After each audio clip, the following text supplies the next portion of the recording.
Hey, Jordan, welcome. I'm so happy to have you on board here today. Thank you for joining. What's happening? Thank you so much for having me. I'm happy to be here.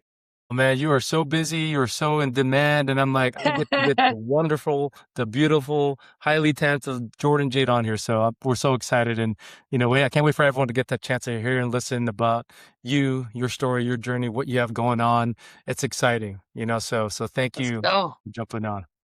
Hell yeah. There's a Hell lot yeah, going here we on. I know. Well, Always. it's thinking we're hanging out, like we're talking, we're taking the trips, we're attending these events, to get a chance to hang out with you. And you know everybody, you seem to know everybody, and you're always into happening, right? And a lot of people when I'm hanging out, I'm like, oh, that's Jordan, that's Jordan. So it's really cool to see that.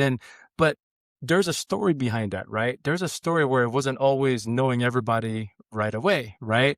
Right. And a lot of folks don't know that, hey, not only are you this talented artist that has this vision, this sound that, a lot of us know about, especially the locals, you also have a business as well that you're doing with Jourdan Jade Flowers.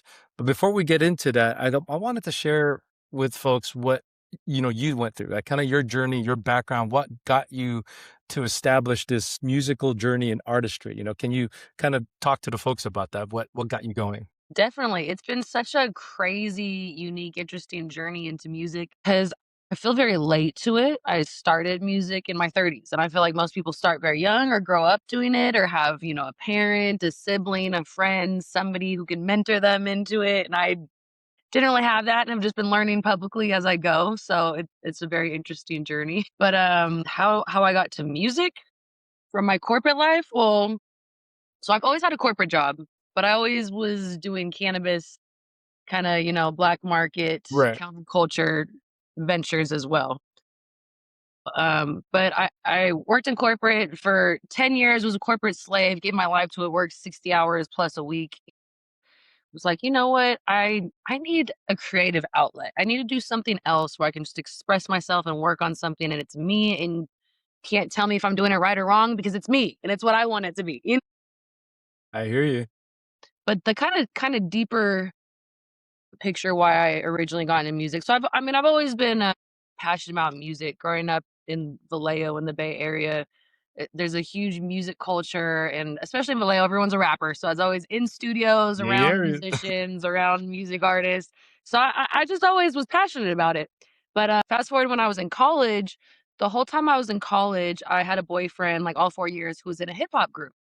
So being around him and around them all the time, I was always in studios, on stage, backstage, meeting all my favorite artists, and I fell in love with the lifestyle. Like I love like this is what excites me. This is what, I love and I want to do. So I I didn't feel like I just wanted this for my boyfriend at the time. I didn't feel confident enough to be an artist myself, but I started dabbling in production and learning just little stuff about and then my boyfriend was tragically murdered Mm, very, randomly. He was mm. stabbed to death over Sorry about jealousy, that.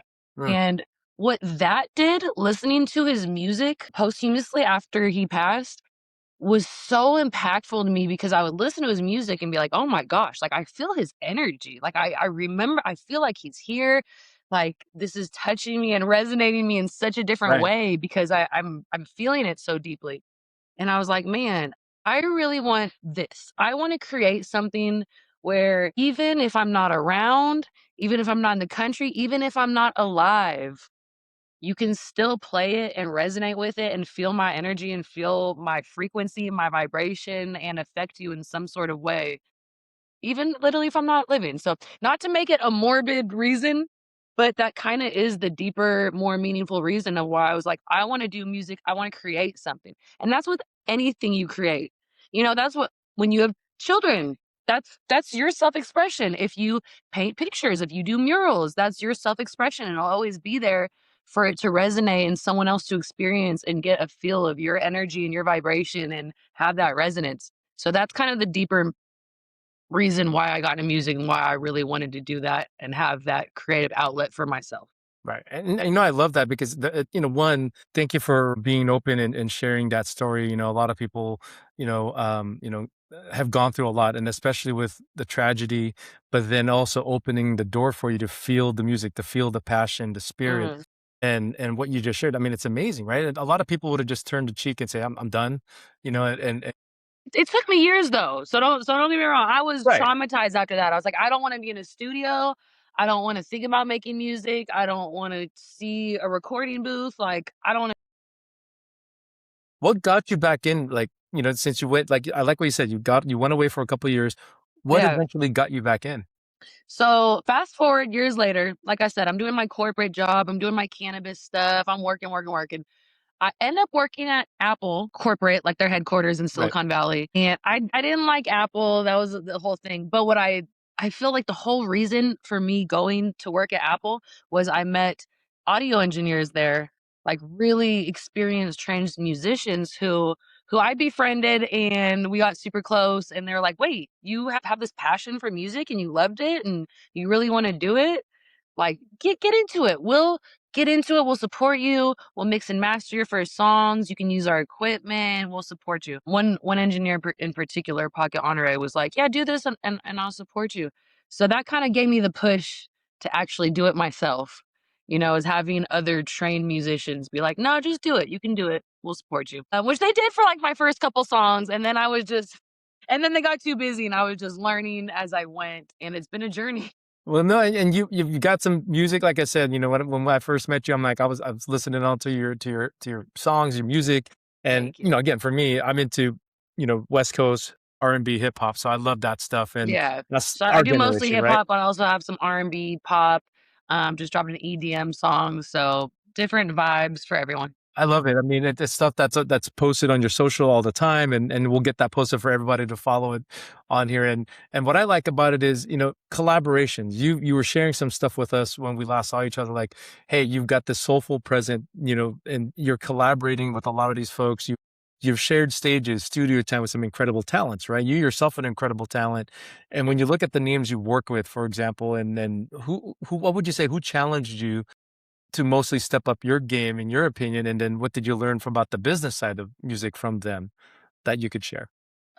Probably the engineers I've worked with have pushed me the most, but I had to step out of my comfort zone because I was just recording myself at my Yeah. house. Like, I didn't wanna go in a studio with a bunch of other people there watching me and listening and judging. I felt like so I was just trying to do everything on my own. I'm like, "I'm gonna make my own beats. I'm gonna record myself. I'm gonna learn mixing and mastering. I'm gonna be an engineer," all this stuff. And then I was like, "Oh, no. I need to outsource to a professional." But, No, but it's a very different business because, as you know, I've been an entrepreneur. I've started other companies, mostly in cannabis, but every other industry I've been in, it's kinda like straightforward as if you do ABC, you get XYZ results. There's a formula. You stick to it, that's the formula, right? Payment, I'm learning, is a different ball game. You can do everything you think you're supposed to do, and it's always changing. And what people want to market, what catches people's attention. It's just it's kind of crazy, especially nowadays with social media and virality and just all the crazy shit out there. So, yeah, it's a whole different beast. yeah, and Entertainment that and that and and that's music. the thing, the insight, you know, like you talked about the engineers, and that's a little more of the technical, what I would say more of, you know, like the engineering side. A lot of folks don't think about that with the folks that deal with the studio work, putting everything together, the sounds and the mixers. So I love that, you know, but then the other side of the coin now, here you are now doing this, you're getting back into it, you're doing music, doing these collaborations. Now, for you, from a female perspective, you know, you and I touched on this before, the entertainment industry is notoriously a boys club, right? Can you Yeah. talk about the time you kind of have to put your foot down to maintain your creative integrity, right? And respect, right? With that feminine energy. And it's not about, oh, a male is doing this versus a female, but you have to navigate such a high pressure male dominated space, right? Can you kind of talk through that with your female? Yeah, it's super prevalent. I'm kind of used to it because I've always been in the cannabis industry, right? Which is also a primarily male dominated industry. I mean, I feel like personally, I mean, being from the Bay Area, just having like that hustle culture, hustle mindset, and like the independence that I have, and just being a self starter. I've always kind of worked hard enough. So when people are like, "Oh, how is it being in a male-dominated industry?" I'm like, "Well, I guess you're right. I am." Sometimes I don't notice. So with cannabis, it's just like it is what it is. I guess music is a little different, business wise because people will offer you opportunities, and it's not always strictly business. Right. There's ulterior Right. motives, or oh, I can provide you this opportunity. I can put you on. I can make this connection for you if Right. you, so there's that side of it, which I'm not with. Of course. Of course. I wouldn't expect that from someone like you either because of just how badass you are. Thank you. I mean, I'm sure this happens in any industry, but there's always going to be men offering you opportunities or work or something that you want, and there's a contingency, or oh, but you have to date me if you want this opportunity, or and it's so that has been very frustrating, and kind of a disappointment when that happens, and you think people are just being stand up and professionals, and they're not. Right. Right. So there's a lot of finesse Well, in that. I mean, obviously, hey, you're successful, you're talented, you're Thank you. beautiful, you're amazing. You've got all these great things that's going for you. So Thank you. a lot of other men won't blame other guys for trying to do it, but not in the workspace, right? That's like you said, it's like you're not, no one's doing favors to do this to get this. That's just Yeah. unfortunately something that continues to happen. Now, that leads into this trials and tribulations, right? Because there is a misconception that people have about the glamour of being a recording artist, for example, right? And I think one thing that I'm interested in before we go and talk about Jourdan Jade Flowers, right? What would you say help prepare you for business ownership, whether it was a high point, low point in the music industry with you being an artist? What helped me being a business owner? Yeah, like, transitioning, right? Like you've gone through all this, you're like you said earlier, right? You got people trying to sway favors to do this for this. And then now how did that help you kind of I think hate to through and say it, prepare? but people dropping the ball. I feel like I've Yeah, always had tried to like make a team, and people have not came through or been disappointed. I've been right, disappointed so many times that it's just made me such a self-starter where I'm like, look, even if someone else isn't here to support me or do this, or I can't, you know, dictate this to somebody, I'm just gonna do it myself. Fuck it. Like, let me just start going. So just having that self-starter mindset and always being determined to do it. Also being resourceful. I mean, everything I do is self-funded, right? I don't have an investor or a sponsor for my music or my cannabis brand. So everything is self-funded. So you just have to learn to, how you can be as resourceful as possible, tap in your network, really utilize the cards you were dealt, right, you know? right. And then that's fair, right? And that's like a message to tell to everybody too, right? It's not as glamorous in the beginning as people think, right? There is hard work, and everyone, as you alluded to earlier, everyone sees the social media, everyone sees everything that's promoted with the digital and with what everyone's fed to, but they don't see the Right. hard work behind it. And Right. I mean, again, I'm discredited on the regular because people are like, "Oh, you're just a pretty girl, so they just wanted to work with you, and they just you probably did this or they just wanted yeah, this." so I many get that a lot where unfair my like hard unfair work and my assumptions. professionalism and waking up early ass hours, working late ass nights is always like, "She probably just did this." And it's like Well, a lot of those, happens a lot though, and yeah, I can't defend myself anymore. I'm like, think what you wanna think, well, yeah. whatever." Well, a lot of those same people too that are listening to it, they have no fucking idea, obviously, and they don't know the hustle, and then everyone's gonna make an assumption because you know why? That's probably what they're gonna want to do or had to do, Right. right? Exactly. Assumptions No, are a you're mother of all spot fuck ups. on. It Yeah, seems exactly, like, unfortunately, the people with the least understanding of the process have the most judgment. That's exactly. usually the correlation, which is kind of, but if you know that, then when people are judging you and, "Oh, you just this," it's like, whatever. You don't even know. That's Okay, why you you're know what making it that is? judgment. I It know you also don't could know. let's It's call it okay. what the Yeah. age old thing. It could just be jealousy and hate too, right? I mean, you know what I mean? It could I be mean, that so I too. I get booked a lot for shows, right? I'm doing shows Yeah, all over, and yeah, people are like, "How did you do this? Like, put me in touch with who you hit up or your booking agent." I'm like, "I don't have a booking agent. I just did 100 free shows first to show and prove and have that yeah. track record that I am a good entertainer." And then people don't wanna do that or they don't wanna hear that. They're just like, "Oh." but it's Yeah, they like, no, wanna you ice actually skate have to put uphill, in a right? lot of groundwork to get there. And if you wanna discredit someone, oh well, just we know and you don't. It's okay. It's all good. Yeah, and we'll leave it at that and we move on, right? We gotta you gotta cut some of those people off and go on because they're just gonna keep you down and we Yeah, focus on the future forward, not the backwards, right? Now, yeah. let's talk about something that I love, Jourdan Jade Flowers. This is your cannabis, recreational cannabis company. I love it. A lot of good things. Everyone that hasn't seen it yet, go to Jourdan Jade Flowers. She's got a wonderful site up, a lot pretty cool. And for me, many artists, recording artists, right, or artists in general, they slap their name on a product, right? But Jordan J. Flowers feels like to me a curated extension of your soul, right? When I look at the site, Wow, you I kind love of read that. about it. No, seriously, I like that. And now, why cannabis? What was the aha moment for you where you decided to move from consumer to owner that you could share? So I've always been in the cannabis industry, first of all, literally since high school. So I've started smoking, selling, all that stuff. I was working in dispensaries, obviously black market dispensaries, because this is years ago before legalization. So I've always been in the industry. I've always been a consumer. Also did pharmaceutical sales for six Yeah, years. yeah, And I had no qualms with pharma at first. I worked for an insulin company, people need insulin, okay. But then I moved on to an oncology company that had cannabinoid products in their pipeline, which is why I joined, but they were also selling opioids at the time. And so I, you know, realized and understood kind of the dark side of the pharmaceutical industry. So I was still a consumer and selling, but it made me much more passionate about educating people on plant medicine yeah, because I'm very deeply passionate about people living their best, healthiest life, but having like the knowledge and understanding and awareness because there's so much finesse in marketing for health.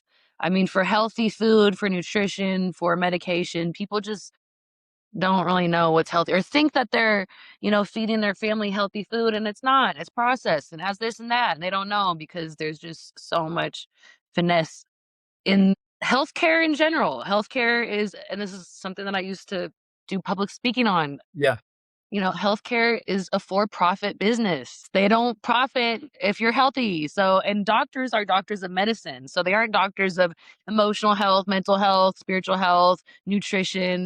They are doctors of pharmacology. So when you go to a doctor, you're going to get a medication. That's what their job is. So I've just always been passionate on people living their best life because they're living their healthiest life. And so that's why I started doing public speaking on plant medicine and just alternative healthcare and natural alternative medicine. yeah. And a A lot lot of of that people was don't from know my about that. pharma experience. And that's why I love it because look at it. You're talking about what you've done. Here you are, recording artist, pharma experience, growing, owning your own business, going through all this, and you still have the people saying the bullshit about you, right? So now, visionary. You're a visionary. I consider you that. Now, think Thank of you. yourself now. You're this visionary versus bureaucracy, right? California's legal market is famous for fucking having a lot of red tape, and it's nightmare, right? What was the hardest part for you to get all your license and compliance, right? Because again, here you are as a woman of ethnicity, right? And that plays a part in a lot of this that sometimes takes a little time for the doors to open. But what would you say that you could share with folks that you took you to get there? I mean, for me, like I said, I had such a even though it wasn't legal and compliant at the time, I've had such a background and history with cannabis. So I've always had a network and always I've grown, I Right. have my own seeds. So even before legalization, I was very known and I knew kind of the big players in the industry. I was also Mhm. selling. So, I'm in the black market. And that's kind of a big deal in cannabis is like people who are really from the culture versus just corporate that came in to capitalize on the plant and people who actually have been in the trenches, so per se, taking Yeah. felony risks to whether even if it was for sales or distribution, still just, helping people get access to cannabis. And I think for certain people, that background and that passion and knowing that you're actually from the culture and took those risks says a lot and helps just build a stronger relationship. A lot of it is relationship built sales and networking. Yeah. Yeah. So Just being actually from the culture and not a culture vulture, just, "Oh, I don't really smoke, but cannabis is cute and trendy now, so now I wanna come in and do my Well, yeah, I thing." always "Oh, say that you guys people went to that jail for it? Oh, that sucks." You know what I mean? there's a lot of folks that don't use the product. They don't know, the medicinal effects and how, the benefits are and what those benefits are, right? So, and here's an interesting thing to throw at you, right? You as an artist, you know what a hit song feels like, right? How do you identify, in your opinion, a hit strain, or what are the non-negotiables for a flower to make it into packaging for you? Such a subjective thing, right? It's Exactly. so that's totally like a personal preference because Right. everyone is consuming for different reasons. Like, when people are like, "Oh, what should I smoke?" I'm like, that's like asking what you should eat. Like, what do you like? What do you like? What'd you grow up on? What do you need it for? Like, are you trying to be healthy? Are you just trying to do this? Are you like, what's your goal? What's the intention? So it's so personalized and such a subjective, personal answer to that question. Do you have a favorite though? Would you say for you personally, what would you say yours? It is about the quality. So like, there's kind of like three tiers. Yeah. Like, there's indoor, there's light dip, and then there's outdoor grown. So for me personally, I only want to smoke indoor. I'm more of an indica girl, but I like all strains and I appreciate all strains. Of course, there's like certain ones that I like, but again, it's subjective. It's for my personal preferences. So, like me personally, I'm an insomniac. So I like indica, just super, but anything that'll kind of knock me out. That's what I like. A lot of people don't like that. They're like, "Oh no, that's the last thing I want. I want a sativa or something that just, gets me up and creative." So it's really totally on your personal preference of what you like and why you're consuming and what you really want from the plant, Yeah. you know? I always say the same thing, right? It's personal preference. People want to Yeah. get knocked out. People want to get too relaxed, very relaxed, depending on it. And hey, I'm a blue jeans kind of guy, so it is what it is. So, I mean, it is plant medicine, but they're also yeah, flowers. It's like, yeah. what's the best flower? That's so subjective. Like, I like roses, you might like lilies, they like daffodils, like, I don't know, like, so But they're still flower. That's what it is. It's yeah. still flower, right? So where do you see the intersection now of music and cannabis going for you, right? Like here you are. Are we gonna be looking at Jourdan Jade lounges in the future? Are we perhaps looking Oh, for that would be festivals amazing, curated but by your it's brand? honestly like the perfect yin yang, like music and cannabis. Yeah. It just go together so well. I mean, it totally, like, stimulates your auditory system. It just makes you appreciate and enjoy music better, in my opinion. So I think they go together great. I perform at a lot of cannabis events, so a lot of the cannabis events usually have music or performers. So they just go hand in hand super well. Yeah. It's like cheese and wine, music and weed. All of it, Yeah, yeah. it's like it's Yeah, just a that was something I think we were perfect. talking about, like, last time we saw. Yeah, it's like choosing way, Canvas Music Festival, it's just natural, right? Yeah. Here's an interesting thing, right? So let's talk about advice, legacy to others, right? So to the aspiring creative personality, right? What would you say to a young girl who is making music in her bedroom right now, but has big business dreams? Does she have to choose one path, or can she This have it is all? exactly what I say. Block out all the noise and everyone's opinions because everyone will have an opinion and not everyone is going to like what you're doing, what you have to say, and what your music is. Period. Period. You're always gonna have haters. Always gonna have someone who doesn't like it. There's always gonna have someone who's like, you should do block that shit out. You got to. Even for me, I'm a grown ass woman and I still get random haters, fake pages. Ah, you suck. Not doing Yeah, what yeah. you're doing. You know what I mean? As a grown woman, I'm like, considering the sender and having this aware, like this doesn't fucking bother me at all, at all. You No, know what of I mean? course not. But No, I not think you. a lot like, wow, what if I was like a young girl or a teenager without the confidence that I have now, receiving these hateful like, really malicious messages that are just rude and totally, like, breaking people down, just, like, kind of fucked up shit, you know? So, I would say to anyone younger or if you're not to that point of confidence where you're like, "I don't really give a fuck what anyone says," you just gotta tune it out and not listen to them and consider the sender, but always be open to constructive criticism. Ooh, I love some constructive criticism. But if it's just hate, wait, no, no. There's this quote, right? Like, don't shrink yourself to fit into doors or rooms that you've outgrown, right? So it's kind of like that. Like, don't listen to this bullshit from people, and the haters, their opinions.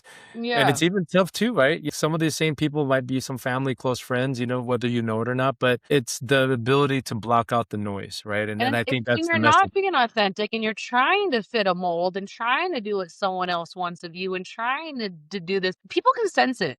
So like authenticity is the best thing you can do. Just be authentically you, not trying to appease someone else or be what someone else wants you to be. Just like, this is me. I'm owning it. Here it is. And if you don't like it, that's okay. It's not for everyone. of that. Now, I'll leave you with this one, right? This is something you're a talented person. Again, there's a lot of folks that want to leave a legacy.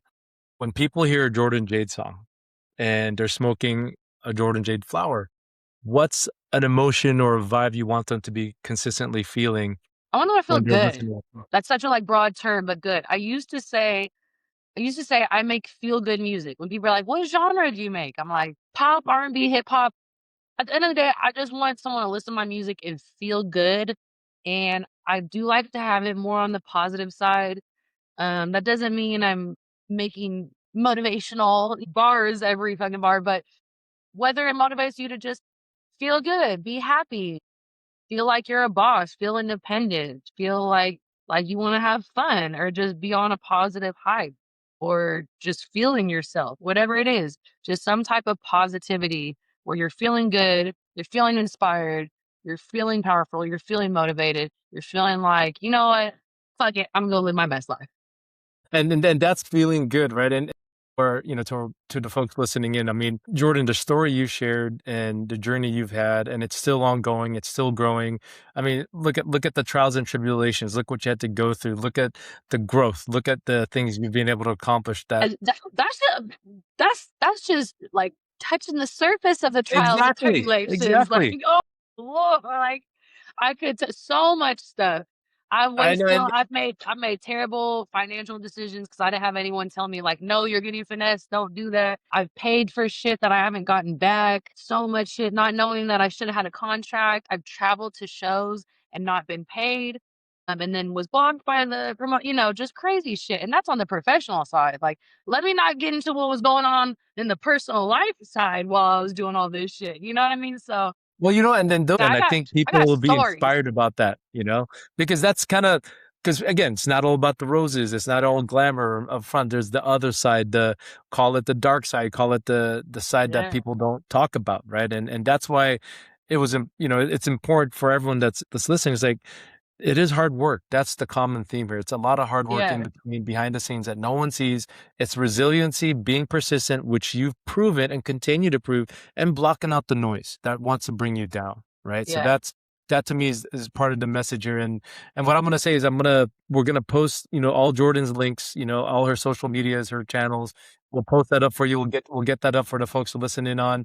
And Jordan, honestly, thank you so much for making the yeah. time. I know you're busy, you're traveling around, and applause to you. And we're going to be cheering you on, cheerleading you on, and can't wait to get you on again soon to talk more about the personal stuff. Because again, Oh, so the many journey about stories. the There's personal like, will help. So I love that. man, So wrongful charges, backstabbing, mentors scamming me, just like crazy shit that like I ain't even heard of happening to other people. See, I got stories. We could get into it. we're going, and we're definitely going to get into that for sure. And But so again, for the other folks to hear about that, so that's yeah, definitely it's something been a great. lot of fun shit, but it's also what made me me and like part of what fueled the journey and the inspiration for real is having people really try to take you down and knock you down, even to the point of taking your life.